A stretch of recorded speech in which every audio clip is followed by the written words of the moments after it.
आज आपल्या प्रेमाचा चल हिशोब आपण मांडू. सामोपचाराने करू प्रयत्न, उगाच नको भांडू. माझा आहे आपण पाहिलेला स्वप्नातील गावं, श्वासागणिक रोज तुझे घेतलेले नावं, मांडलेला निरागस भातुकलीचा डाव, आणि तू दिसताच डोळ्यात तरळणारे भाव.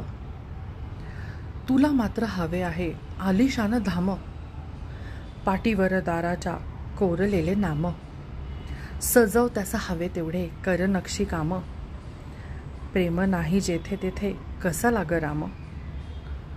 दुःख सारे तुझे माझ्या वाट्यास ग येवो, सुख माझे सारे तुझ्या नशिबात जावो, इप्सित सारे तुझे पूर्णत्व ग पावो, माझ्या मात्र वाट्यास उरे विरहाचा टाहो, माझ्या मात्र वाट्यास उरे विरहाचा टाहो.